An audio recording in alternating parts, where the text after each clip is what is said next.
Hello and welcome to the PaynePoints Podcast. We want to tell the stories of people, their businesses, and the journey that they are on. Our purpose is to gather a new perspective on starting, growing, maturing, and maintaining businesses of all sizes. So grab that cup of coffee, sit back, and join us as we start this discussion.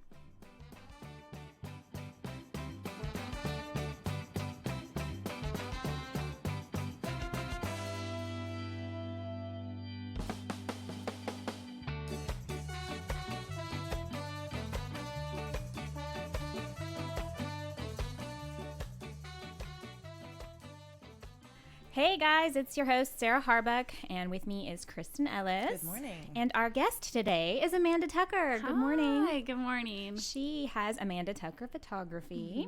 So why don't you tell us a little bit about yourself so we kind of get to know who you are? Well, let's see. I just moved here to Lufkin about a year ago, a year in August. Okay. So I wasn't born and raised here. That's okay. Where were you born and raised?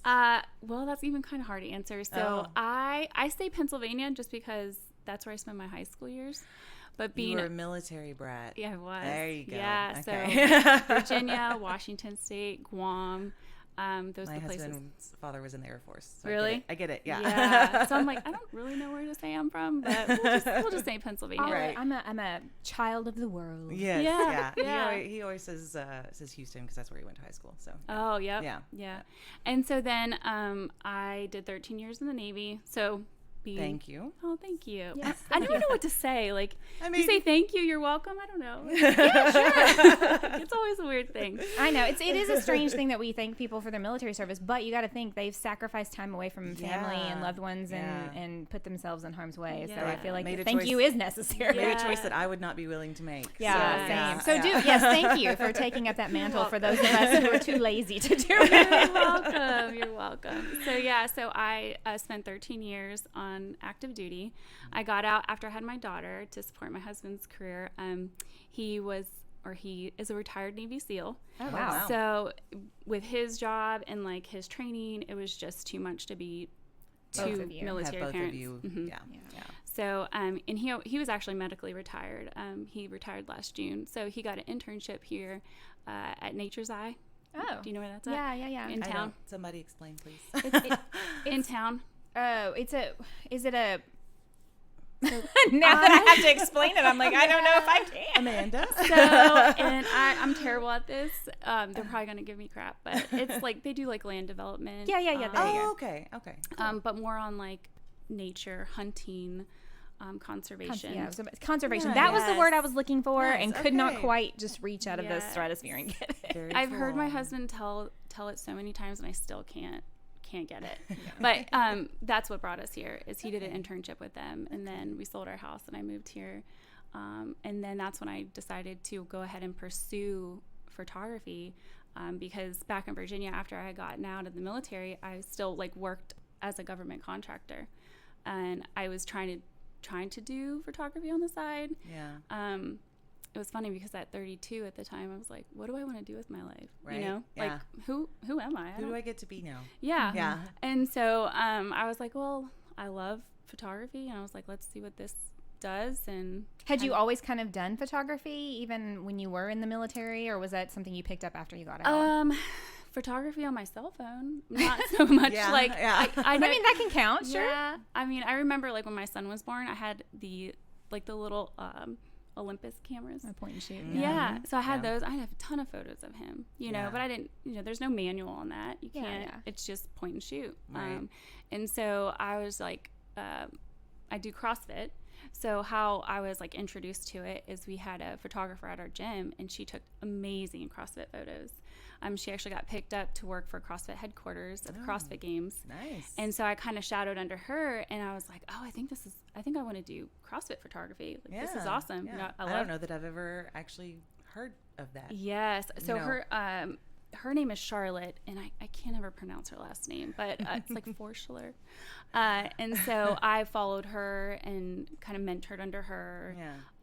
And then got my camera. I got a Nikon D3300 and just started photographing my daughter and Practicing. Just practicing. playing and practicing. Yeah. And then I went to, a course to how to shoot manual, and then kind of went off from there. Nice. So when we moved here, I was like, I really want to pursue boudoir photography, intimate portraiture, I like to call it, because a lot of people are like, what? They can't even say boudoir sometimes. Yeah. So I say like intimate portraiture. Yeah. Now, what made you, so there's different genres of photography, and as a, former photographer, you can go into children's photography as a specialty, or families, or seniors, or weddings. We were talking about this off mic earlier. And what makes a person decide on their specific genre, their particular style, or their niche, as you would, what made you decide to do that particular one versus, say, family portraiture? Or did you see a need in the market here, or was it just, I have a passion for this and I'm going to do this? Yeah, so it really started back when, so I was married before and was divorced. That's when I had my first boudoir session. And growing up, I suffered with body acceptance, how I looked at myself. Yeah. And I know we briefly discussed this earlier, but like even from high school until I transitioned into the military, I still thought I was fat, even though I was a size 2. Oh my gosh. Yeah. I think I was a size 2 in the 3rd grade. Yeah. It was for me to have that, and going through a divorce is hard, especially when you have, a child. It really sort of shreds up your self-esteem too. I would imagine. Yeah. And I was like, okay, who am I? Let's figure this out. And I Googled, boudoir photographies around my area. I was in Virginia, and booked my session, had my session. My best friend did it with me at the time. Oh, it was fun. She did it out of a hotel room, and hair and makeup, and like we had mimosas, and there was music, and like so it's just this fun atmosphere. It was so It's an much experience. fun. Yes. Yeah. And I mean, it was nervous because I'm like, I've never done this, like, Right. And then I got my images, and I was just like, that's me, Yeah. and it just So this was not your like typical like mall glamour shot. No. Like throw a feather boa across your shoulders and like Yes. this is We're dating ourselves by right. saying I know that. for our older listeners. I took a look at your portfolio earlier this morning, and wow, like these are not. I love these how are not moody it kind of is. Yeah, it's yeah. not all like super polished. It looks beautiful, No. but I like stuff It that looks looks very real. raw and real. Yeah. Like it's not superposed, and the lighting you obviously can tell is you use, you utilize as much natural light as possible, and things like that. I feel like is natural light photography is actually the hardest to master. Really? By the way, for anybody listening who doesn't know, you can set up lighting and you can do that, and it is super easy to take a great picture with the right lighting. The natural light and getting the angles just right and the fill light just right. It's a science. Yes. So if you can master that, don't let anybody trash you if you're a natural light. Okay? Because I've heard that happen, and I'm here to say it is way harder.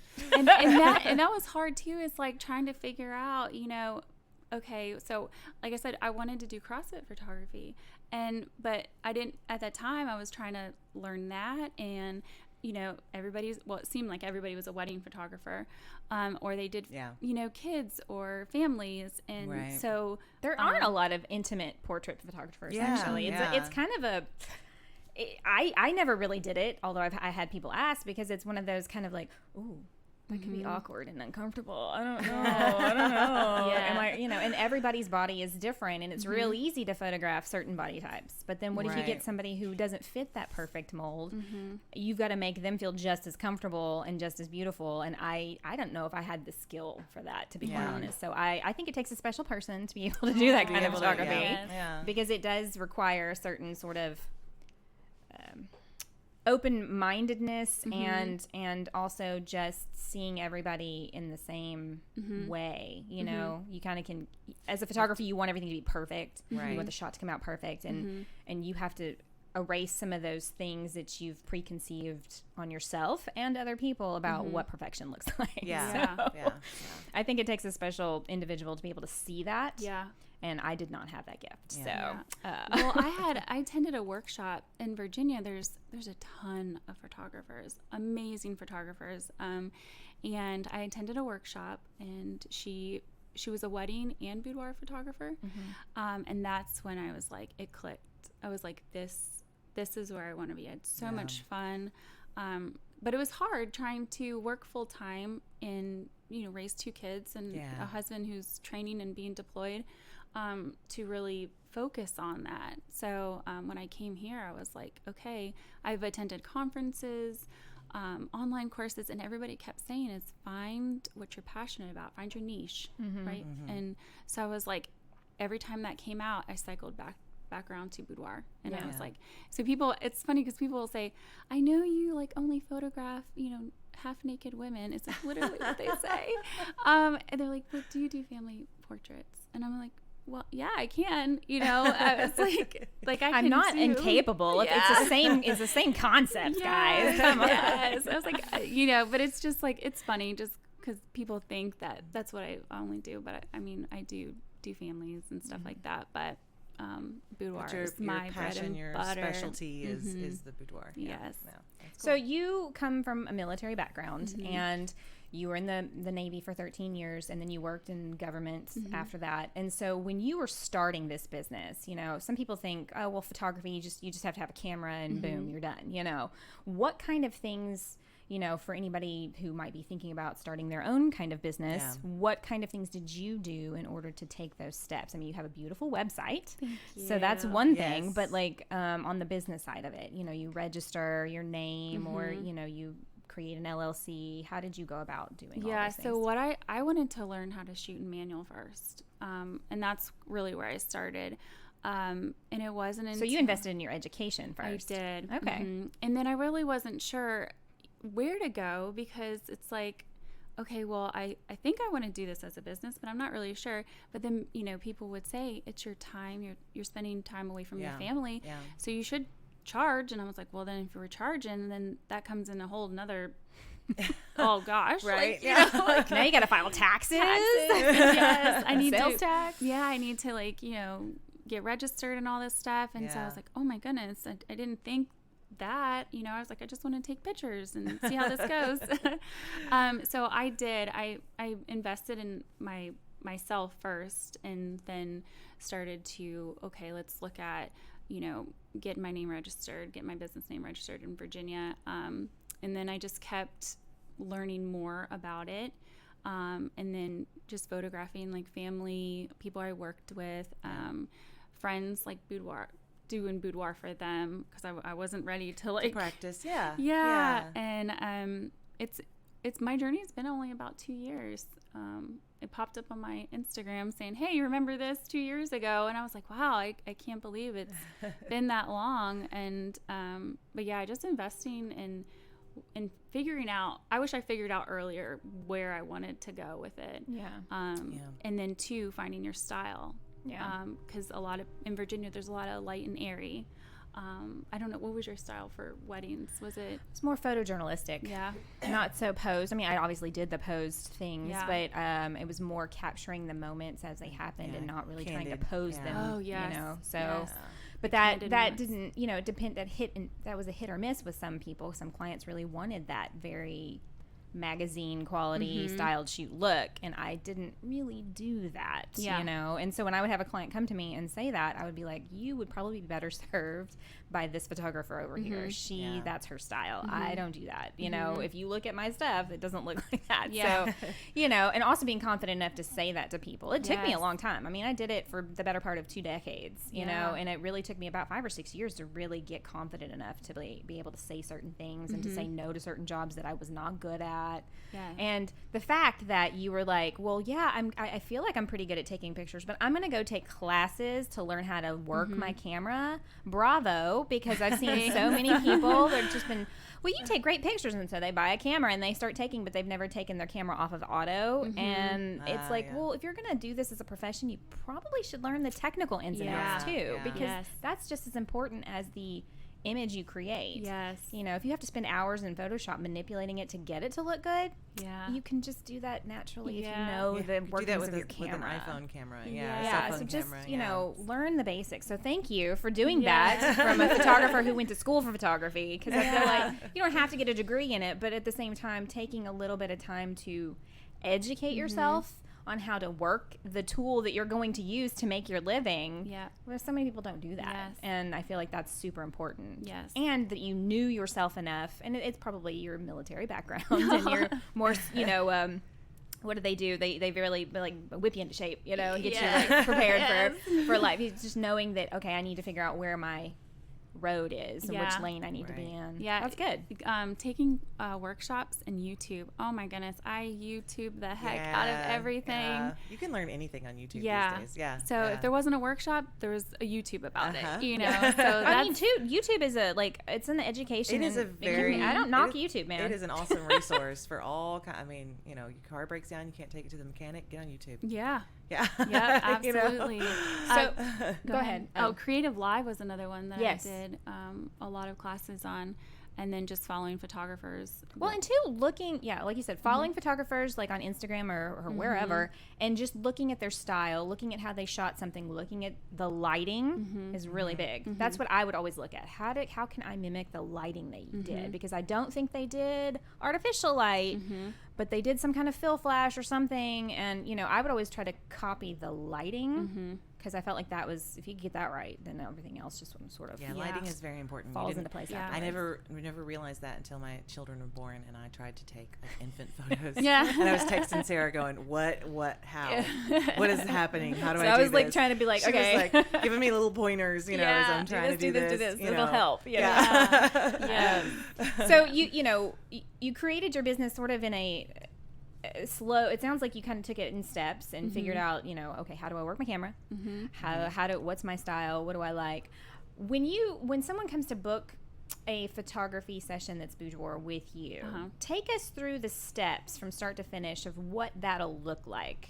If I were to come, say, book a session, or Kristen or Megan or whoever, what does the process look like? I'm talking a lot. Sorry, guys. That's right. These are things that I want to know. My anniversary's coming up, so hey. So usually, I usually get inquiries either through my website. Honestly, a lot comes through Instagram. I do have my private ladies only Facebook group on Facebook. And a lot come from there. So they'll usually just reach out to me and say, hey, you know, what's your pricing is usually what the number one thing is. Sure. You got to know if your budget's going to be able to accommodate it. Exactly. Yes. And I don't really like to go into pricing right away because I want it to be about the experience. And so I kind of give them, you know, what the experience is about, what they can expect. And then I'll kind of slide in my pricing. Right now, I just do one generalized like special that's been our popular one, and then once they book, I just ask for a non-refundable retainer, and that's just to secure their date, and I'll go ahead and secure hair and makeup. Kelsey Saltzman is my go-to girl for hair and makeup. Yes. Shout out to Kelsey. I love her. I do. And she's a sweetheart too. She is, and so funny. She's probably done, oh gosh, I've worked with her on many weddings. Yeah. Well, I've never met her in person until recently. Oh. So like it was over the phone, over messaging, and that was always like a little joke with the girls. It's like, how was Kelsey? She's like, oh, they were great. Oh, I've never met her. And so she would tell the story, and I would be like, yeah, we've never met. And so finally I met her. So I set up hair and makeup, and they'll get hair and makeup done, and then I have them meet me because my studio is on a private property. So we meet, and then we come in, and I do send like a prep guide to help prepare like the do's and don'ts, lingerie suggestions, and it doesn't even have to be lingerie. A lot of women think when they book, they're like, I don't know if I could wear that, and I'm like, honey, you can wear a sweater, you can wear your husband's favorite t-shirt, you can wear a dress. Like, boudoir is about you. What do you feel comfortable with? Yes. I mean, it's and that's what I try to like tell the girls. It's like, it doesn't have to be something like Victoria's Secret, like, you know, it can be a sweater. Like, that's the cutest. I think the cutest thing is like on the bed or in the chair, like in a cozy sweater, you know? I mean, I photographed a girl, and she was like sitting there with her cup of coffee. You know, it's just like that intimate moment with yourself. And so then we have a ton of fun. I do have like wine for the girls because I feel like it helps relax them a little bit. Yeah, that would. Put on your favorite tunes, and then we just like we laugh, we cry. Oh gosh, I've cried so much for sessions because it's such a vulnerable thing. It really is. And I share my vulnerable side too, because I think that's important being a boudoir photographer. You have to be vulnerable with your clients just as they are vulnerable with you. Yeah. That's a very, like you said, a vulnerable position to be in, especially if you've got certain hang-ups about your body and you're about to show them to somebody, you just met. And like, I'm going to let this all hang out for you. Please don't judge me. Your studio's on private property, you said. Yes. So you have your own like place that you do this. Because a lot of people will do it in like an Airbnb or like in a hotel room, like you said that you did. I do think that sometimes having your own private space makes people feel more at ease. Yeah. Have you found that to be the case? Yes. When I first got here, I was using the Marriott until I kind of found my space. And then it's welcoming. I don't want to give it away, but I have a little welcome for the client who's coming. Like, you feel welcomed when you come in with the things that I do. I don't want to give it away, but no, I'm sure they got a book and have that experience. Because they'll come and be like, oh, that's so awesome. But so I was using, even in Virginia, they had studios you could rent. And sometimes photographers would rent out their studio to you to use. So that's what I did in Virginia. I didn't find that here, so I just resorted to made your own. Yeah, and even Airbnbs, you have to be really careful. I've tried to use a few Airbnbs, and some are great and they'll support it, and some just that's not what they want to be a part of, and I respect that. So even hotels, I went in and talked to the manager. I was like, hey, this is what I'm going to do. I just want to make sure that's okay. And she was super awesome about it. Well, that's good. Yeah. So, that brings up a great point. With this particular style of photography, there tends to be a lot of preconceived notions and stereotypical judgment about it. What have you kind of come up against, and how have you dealt with that? Oh gosh. Anything you want to share? Yes. I don't know that maybe that's too intimate of a question. No, it just, like you said, it has sometimes it's a negative look on it. I think people, they always think back, Playboy. Yes. That's not what that's about. It's really, really not. So let's talk about that maybe from that aspect. This is not a Playboy bunny photo shoot, guys. No.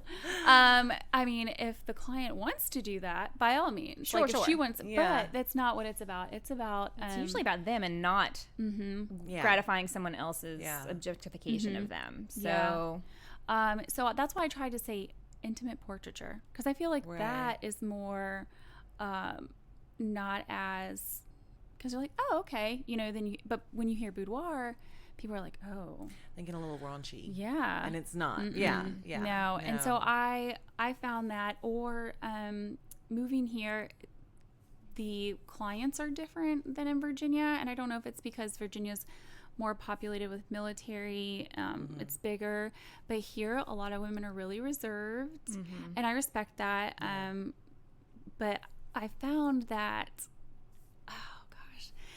that a lot of women want to do it, but they're afraid of being judged. And I wish I could shout that from the rooftops. Like, I actually posted in my group, like, you can still respect yourself and take booty pics. It was the image that I posted, and it's true. Like, I don't like women to feel judged because of that, or if they say that they're going to do this type of session.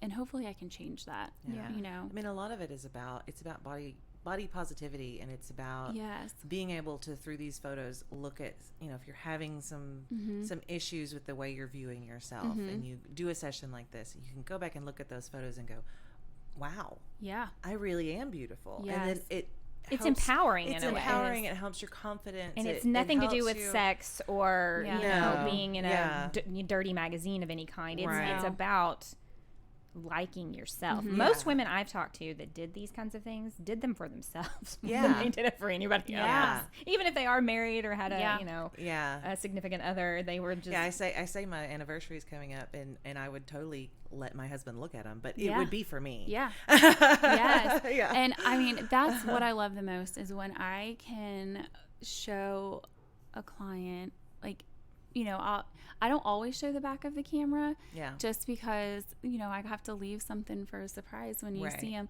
But they'll say, that's me. And I'm like, yes, that's you. Like, look how beautiful you are. And just to see the women just like, it just fills their cup, and just, I can't even really explain it. Yeah. When you see yourself through someone else's lens, sometimes I think it's surprising. It is. Yeah.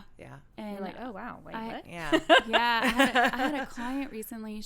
She lost weight, and she came in and she did her session, and she said that she's like, that's me, and then like she showed her husband, and he was just like on cloud 9, right. And it's just like that's what I want, is to be able to show women just how beautiful you are. And a lot of times, and I was guilty of it too. I was like, before I do my session, I need to lose some pounds, or I need to, get in the gym a little more, or whatever.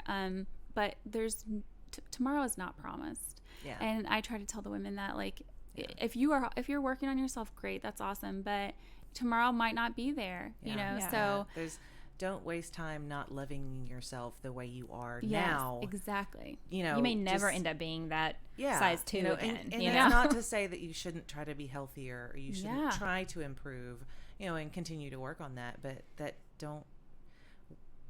how sad is it to waste so much of your life wishing you were something else? Yes. Love yourself where you are now. Yep. While you continue to reach that goal, to work to reach that goal. But like what you do helps women do that, and it's not a raunchy thing. It's not, it's a beautiful thing. It is. Yeah. Do you let clients, if they have a certain style, so like say some of them, you said a sweater and a book and a cup of coffee. Yeah. What if you have the ones with the leather and dominatrix? Like, do you let everybody kind of pick their own theme, their own style? I mean, obviously you have a photography style that you adhere to because that's how you shoot pictures. But if they come in and they're wanting a certain look, atmosphere, a look, theme, what have you, do you tend to go with that? Like, would you do something outside the studio? Yes. Megan's sending me questions, and because she doesn't have a microphone, and so I'm trying to understand what she's asked me here. Yes. So I do. I have them create a mood board to kind of help me see what they're wanting their session to be like. If they want to come in with bondage, say, because that's a thing. I mean, I'm all for it. I'll put like my spin on it and my style. But we'll talk about that. Usually a lot of times I talk over Messenger, or I will meet in person and we can talk about like what you want your session to be like. We can do it over the phone, but we can do outdoors. I mean, I just did my best friend. She came in from Virginia, and we did hers was like Viking inspired. Oh, nice! So we went out in the field, and did some stuff out there, and I'm all for. So it's whatever really the client is down for that you'll do. Yeah, it's not restrictive to one. Yes, it hasn't gotten too crazy yet, but I mean, you never know. Yes.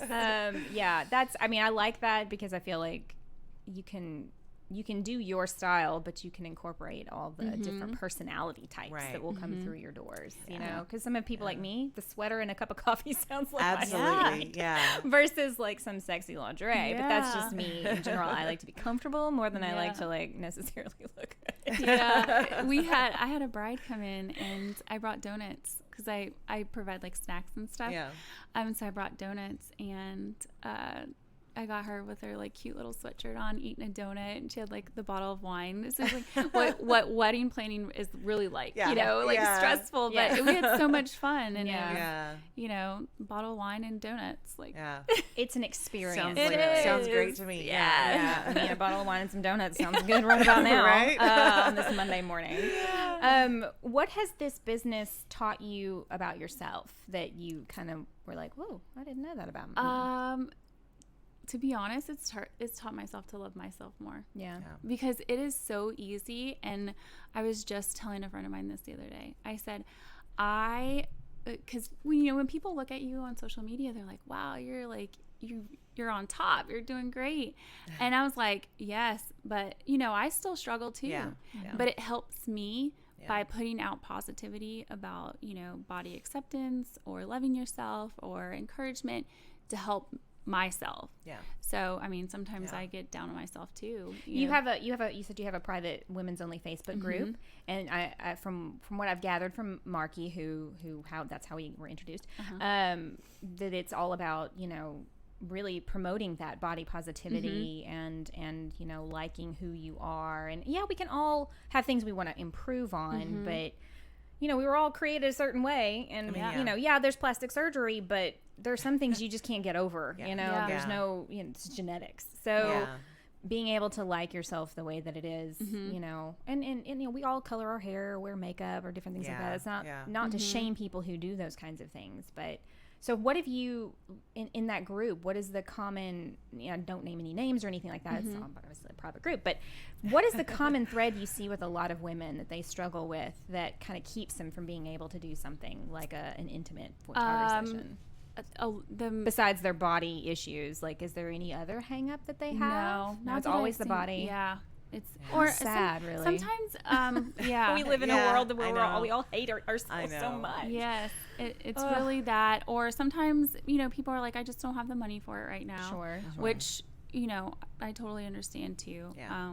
And I'm able to work with girls on that, you know, because I don't want that to limit you. Right. I mean, if I could photograph and do boudoir sessions for free, I absolutely would. Right. But I mean, sometimes it's hard because I want to show women just how beautiful you are, you know, but at the same time, I got bills to pay. Yeah, no, it's a business, man. I understand. And it's expensive being a photographer. It is very expensive. People think it's just, you know, well, you just take pictures. That's all you do. Yeah, but the equipment and the time and all the classes you took. Time, like, you know, yes, the time does it. That is, I mean, people don't value artists' time. Yeah, they really don't, and they think, well, you just slapped some paint on a canvas, or you just recorded a song, or you just snapped a picture. I mean, there's like hours and hours and months of planning that went into all of that. So I do feel whenever a photographer's like, oh yeah, I charge $500, I don't even blink an eye. I mean, granted, I used to be a photographer, so I totally get it. But like whenever somebody tells me their pricing, I'm like, yep, I know why it's that price. Yeah. Especially wedding photographers. Oh yeah. I mean, if you hand edit every single photo that you give your client, that's a lot of time. Yeah. You know? Yeah. And it's a lot. Or you hand it off to somebody and you're paying them to have their hands on it. You know? My philosophy with that was I will retouch all of your portraits. But reception photos and all of that jazz, outsource. Or it's just I tried to shoot it in a way that it didn't need to be retouched. Yeah. But like some brides are like, I broke out the night before my wedding, you know, please fix all the blemishes. Well, on the portraits, I would totally do that because that's typically what they would order and have blown up and put up in their house, or they would put in the book or whatever. So, but with wedding photography, especially if you're going to hand over 500, 1,000 images at the end of the day, whatever the contract said, you know, you can't hand retouch all of that. I remember batch editing in Lightroom. I remember I never actually ordered. She got paid, but I never actually ordered any of our wedding photos. Yes, because there's the story there. We had a little too much fun the night before, and she tried to fix the bags under my eyes in my portrait, and it looked like I'd been stung by a bee. Like I had like these like slit little. It was not. Some people, just because you're a photographer does not mean you're good at editing photos. It was. It's a whole other skill that you have to learn. I want to make that clear. You can take beautiful photos, but you may not know jack diddly squats. And you know, sometimes your subject is hungover, and it's just not. It's not a good thing to have to take a picture of. Yes, that's why my guide says, like, you know, drink lots of water. Don't get drunk the night before. I had a lot of grooms that I had to fix the redness in their faces. Because they'd been drinking since like dawn, and it was like their face was blood red. And like gotta reduce the redness on the skin or the shine from all the sweat of alcohol coming out of their pores. Like, oh dear, you know, I would always be like, guys, just dial it down a little bit. Here's a bottle of water. It's gonna make my life easier by the end of the night. Yes. All these little hidden things about photography you just didn't know. The clients think you like shoot and you go home, and it's like I mean, with my stuff, I can't just edit out in the open, you know. I have to like it has to be private, right? You know, and just to take the time and sit. And I'm a stay-at-home mom too, so having a 4-year-old to manage and a 13-year-old who's in sports, and you know, I just have to. It takes a lot of time. Do you have like a set office that you go into and close the door and edit your photos in there? No. I do it when everybody's gone. Time it just right. And then too, I keep my screen like private, you know, with the little what's like the thing where you like a film. Yeah, that's like, so you can only see it from a certain angle. Yes. Yeah. That's nice. We had those in the military because a lot of secret stuff, and sure can't really have people look. So the editing is what takes me the longest, because I literally go through every single photo and make. Obviously you're not going to get every single photo, but you're going to get. Do you have a sit down with the client after the session and have them go through the photos and they pick their favorites, or you just give them a set of whatever looks the best? I really want to start doing that, but with time, it just, and I know like even some clients are just as busy to, try to schedule time to come in and sit down and look at every single image. So I send them their full gallery, and, they'll pick from there what they want in their album, or prints or whatever, favorite them with a heart, that type of thing. Yeah.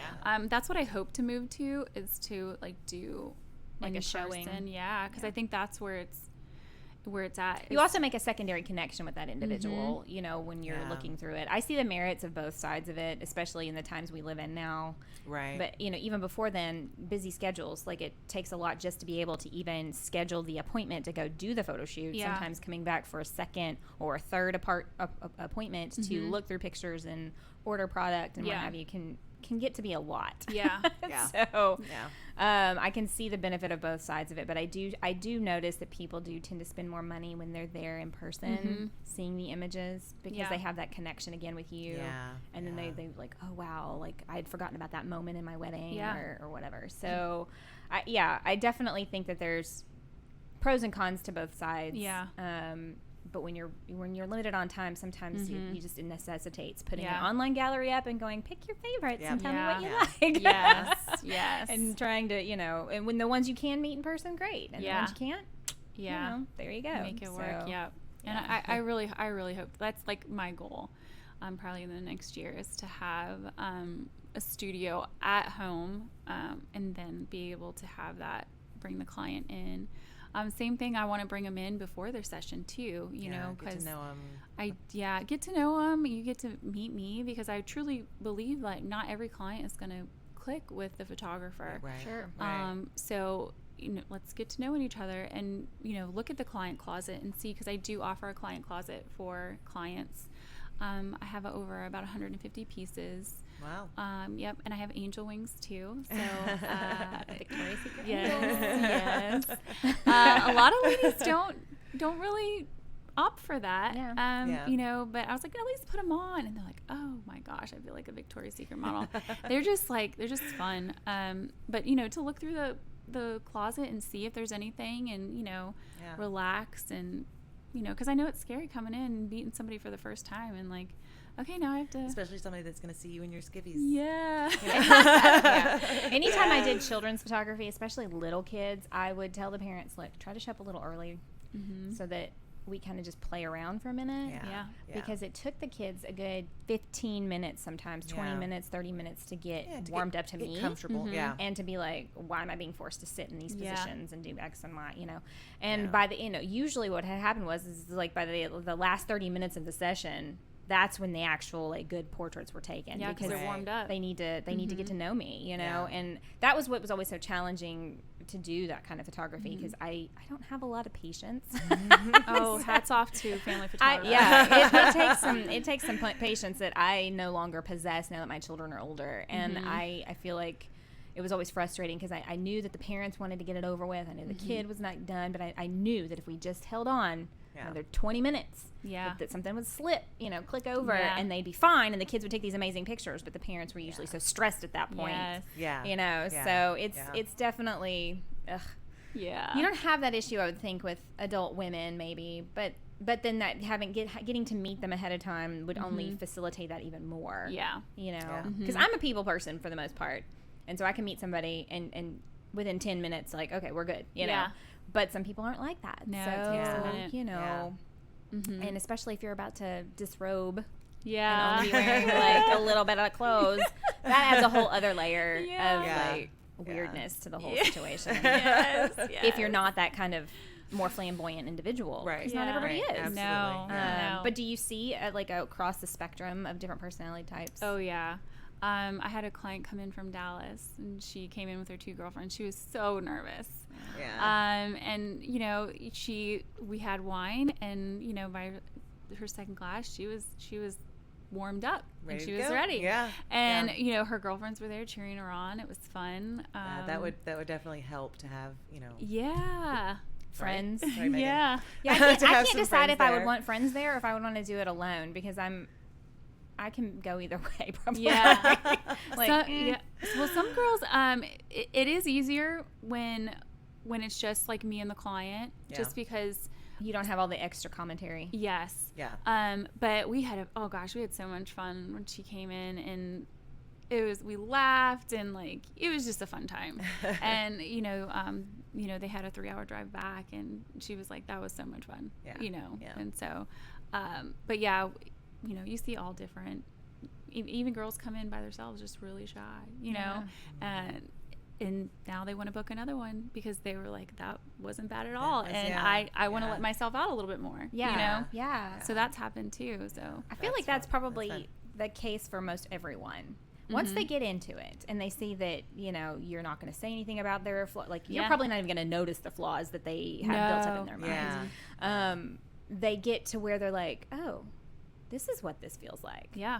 Okay, this isn't so bad. It's kind of fun. Yeah. I wouldn't mind doing this again. Yeah. Because I think with anything, the unknown and that fear of the unknown is what really trips people up. But once you know what it's about and you know how it is, and I imagine it'd be kind of hard to do some sort of a video advertisement for your business because of the nature of it. But at the same time, if women could see just how even from the get-go, before ever experiencing that for themselves, it would open up a whole new world for a lot of people. Because like you said, even though we live in the Bible Belt, I think a lot more women... that's what I hear. I was like, what is that? Oh gosh.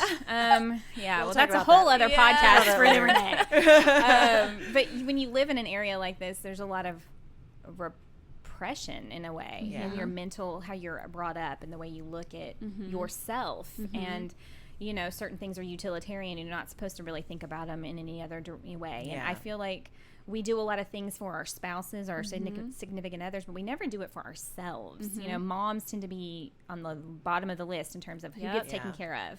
And so something like this can be, labeled as self-care, going and getting your nails and hair done or getting some beautiful portraits taken of you. And they don't even have to be intimate, quote. You can have the sweater on and the fuzzy socks and sit next to a fireplace drinking coffee. But that's still intimate. If you're in your happy place, and you still can have this beautiful photo of, one of the best pictures that was ever taken of my sister was she's just sitting at a little bistro table drinking a glass of wine, and it's just the lighting, the way the photo is taken, it's just a stunning moment, so no matter whether you're in underwear or a big fuzzy sweater, to just have that moment where you can just see the person and the beauty of that person, I think is very intimate. No matter what, on its own, no matter what you're wearing. I think too, something like this also kind of knocks down that barrier of what a model is supposed to look like. Oh, yes. Absolutely. We're all inundated with images online and in print and media that look a certain way, and almost no one looks like that in real life. No, right? no, So, not at all. You've gotten people, I'm sure, of all heights and weights and body shapes and colors and I think variety is actually a good thing and pretty. And then when you see what's represented online or in an advertising campaign, it's usually not super inclusive and everybody kind of has the same measurements, and it's really hard because if you don't fit that perfect ideal of what a model looks like, so I'm sure that this sort of helps ladies. None of us really, I say none, there are models out there, very few of us actually fit that mold. Absolutely. And it's true, because people have said that. They're like, I'm like, you don't have to be a model. I will get down and I will show you the pose, and I'll put you in the pose. You don't have to know how to model. You don't have to be a model size. I'll put you in, and I mean, I get on the That's floor. your job, I get on the to bed. take the picture at a certain angle to make them look a certain way. Yes. That it enhances things rather than, you know, makes you self-conscious about it. You're not going to take a close-up of the muffin top. I mean, No. like, you know. Yeah, so not funny story, but a story about that is doing some workshops that I have done. This was a real eye-opener to me. So a lot of times I'll ask the client, like, hey, you know, what are you insecure about? You know, is it your arms? Is your tummy or your hiney? Where's your insecurities, and what do you love most about yourself? Because that helps me know what to focus on. Because I was doing a workshop and the lady said, like, if you don't ask those questions, what if they're proud of their stomach, but say they're, you know, we'll just say curvier. Like, I might think that's not, she might not be proud of it, but if I pose her in a certain way to like hide her tummy, she might love her tummy. Yeah. So it could also, like, on my end, I have to be very careful because I don't want to instill any insecurities, because she might be like, did she pose me like that because she thought I don't like this part of my body? Yeah. I think that's great. You start from the very beginning and say, what do you not like about yourself? And let's make sure those things aren't highlighted. Yeah. But what do you love? Yeah. Some people have beautiful eyes. Yeah. And their eyes really pop, and they're this beautiful color, and they've done their eye makeup in such a way that you can focus every picture on their eyes, and everything else can be secondary. And people are like, well, that's not sexy. Yes, it can be. Yeah. Eyes are fierce. I love it. I mean, you know, so to me that eliminates a lot of issue. Focus on the eyes and all the rest of it, you know. Because that's what you're wanting to make that connection with anyway. If you're looking at a picture, I tend to look at a person's eyes in the photo first. Yeah. If they're dark and shadowed, and, you know, then you're kind of like, well, what's happening here? You know, what message is being conveyed, you know? Yeah. When it's bright and open and, you know, then it's sort of representative on a subconscious level for them and for the person viewing it, if there ever is anybody viewing a picture like that, you know. It kind of shows, wow, they've really opened themselves up. So I always focused on the eyes when I took pictures.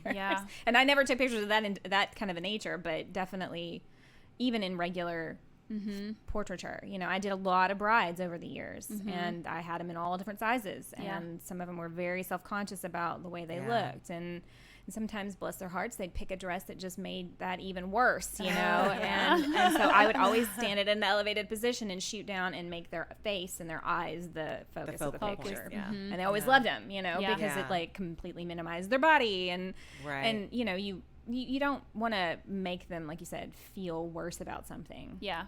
So, you know, I would definitely try to have that conversation during the bridal session, like, you know, what do you want to do?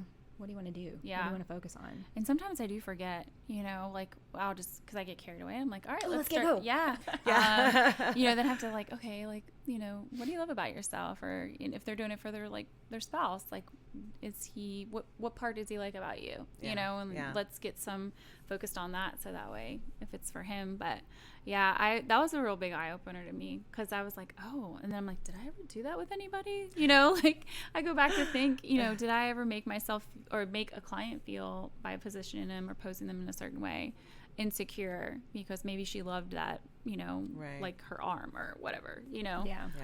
But or if they've gone to CrossFit and they've got really toned arms and they want to show them off, like, you know, there you go. Oh gosh, my best friend Christine, she God love her, but she's like, her arms, I love her arms, and she's like, she said, I don't like my arms. I'm like, but I do, you know. And so we did her session. It was, you know, I always say, you're so hot, like. I love that trend that we're seeing now into the less like the 90s rail thin, you know, anorexic looking, you know, and more skin to the bones. Like, you know, the like slim thick, you know, where you've got the muscle definition, the strong, you know, the strong look, not so much the just. Well, I think skinny. that the idea of beauty is no longer in this very narrow, very small vein. It's opened up a lot. You know, I watch a lot of period television, and I look at the way the fashions were and the way things were for those women, and how there was just such a very narrow definition of beauty. And I mean, it prevailed for many years. Many and years, we're still in 2020, and there's still problems, but I feel like it's getting better, and that a lot of bigger brands have started going, oh, most women don't look like this. We should probably have quote normal looking women, represent our brands. So I feel like this type of photography is a multifaceted, and it does this thing where it gives people this empowerment. It makes them feel good about themselves. They have something to look back on. I did some years ago, and I'm just like, when I'm like 88 years old, sitting in a rocker talking to my great-grandchildren, be like, look, wasn't I hot? Woohoo! If I'm still alive by then. Something to look back on, because obviously your body's not going to stay this way forever, and so I think it's a nice little, I think every woman should do something like that for themselves at least once in their life. So that they kind of get this, that idea of I was a model for a day, and I'm pretty, and you don't have to look gorgeous 24/7, but you took the time to do that. So I think we need more photographers doing this type of work, but it definitely does take a special personality. Do you have any advice for somebody who is starting their own business? It doesn't have to be a photography business, but just a business in general where you're like, I wish somebody had told this to me, or this was a great piece of advice I got? I would just say invest in yourself, because I think that's the key is like invest in yourself, learning whatever it is, and being the best that you can at it. And I think it begins with like yourself, so just courses or, like mine was courses, and then finding, like for me, I wish I would have found my style and where I wanted to focus on sooner, but I believe now you just take it and run with it. Because I thought, I was like, maybe I want to be light and airy, and my light and airy boudoir stuff just didn't speak to me. And I joke about it now because I say I'm kind of moody, so that's why I like kind of lean. It does have a moodier look, and it's more earthy. I feel like the color tones are very warm. Yes. And I actually tend to gravitate towards that more, which is hilarious because I'm not such an earth tone type of person. I like bold, very bright colors. But in photography, anything that's light and airy, I'm not trying to trash talk anybody, but it looks like it's washed out. Like they didn't properly expose their image. So I'm always looking at it going, do they know what they're doing? And I got to catch myself and go, that's just the style they're doing. But at the same time, I kind of, because I grew up old school in photography back in the, 90s when everything was on film and, digital wasn't even a thing at that time. Right. So, I kind of tend to have a sort of a more old school traditional view of how you should expose an image. And, some of those rules are meant to be broken. Sun flares were a big no-no when I was in college taking classes. But now everybody's doing them. And honestly, if you're doing it right, it looks great. I caught one accidentally the other day and was like, ooh. Yeah. Fun. Happy accidents. So some of my best images were always an accident. And I used to be afraid of shadows. I love shadows now. Like especially like coming through the window. I just now that the time's getting ready to change, I'm like, okay, where am I? What time's my shadows coming in? And then I've also played around with, because I really wanted to switch to black and white. Speaks to me. It's just I love black and white. More emotional, and I feel like it really works with this particular style of photography very, very well. So I've considered black and white's a lot more forgiving. So I've contemplated on kind of switching over, just being like a black and white, but then I know that's going to kind of narrow things down. Maybe all for both. Or have when you do in person eventually, you can choose which image is going to be in black and white and which one isn't, because it's real easy these days with digital to be able to switch it over, whereas back in the day you had to shoot in black and white and then just that was it. You could always shoot in color and turn an image black and white, but if you shot in black and white, it was really hard to colorize it. So fun little fact about me is I did all black and white photography when I first started. Did you? Yeah. I want to learn film. It really worked well with that photojournalistic style that I tend to gravitate towards, because it just seems so timeless. Yes. You can shoot a picture and it could have been taken in 1955 or it could have been taken yesterday. It just looks like it could have been taken anytime. So I do like that. And it really works well for that type of photography, I think. So another thing too is so boudoir doesn't have to just be women. Sure. So have you gotten some guys to sign up? Well, I haven't had, but I've had inquiries. For boudoir, as they call it. That's awesome. I've never heard that before. That's awesome. Yes. But also, the recent question that I've been asked is, do you do couples? like couples boudoir. Oh, yeah. And so, yes, I have. And I do have some sessions lined up for that, as well as maternity. Yeah. When I was pregnant with my son, I did a maternity photo. I think Demi Moore did it, and Britney Spears. Yeah. She's just like covered up in her belly. I did that one for myself when I was pregnant with my son. I don't know where the photo is, but I did it. I'm sure it's somewhere. But yeah, I'm trying to break into that too, is maternity, because that's like that intimate moment with you and your unborn child. I can't wait. Like, I get excited when I do maternity photos, and more so when it's just, you know, the woman out there, because it's like that moment, you know, just with you and your it's pretty raw and primal in a way, that, you know, pregnancy and women giving birth and maybe not having a lot of clothes on and showing off that stomach. I didn't do anything like that with any of my pregnancies. I did a few quote maternity pictures when I was pregnant with my last child, because I was like, I knew it was gonna be my last kid, and I was like, I probably should get a maternity picture in here or there, but I just like, I don't know, I had issues when I was pregnant not liking the way things looked, because, you know, I went from being stick thin to this gigantic stomach, well, you know, have 10-pound babies. I mean, you know. So I was just like, I don't really want to show this off. Well, it's amazing what our bodies can do. Yeah. And I try to, you know, you might have stretch marks, or, you know, your belly button's non-existent, but like, look at I mean, I was hard on myself too. I was like, but look at the life that you create. Yeah. And funny story about maternity photos. So with my daughter, my husband, he was a sniper, so he would take a lot of photos at night. So he thought he could. He didn't want me to get maternity photos, and he's like, "We're not going to pay that much. I can take your photos."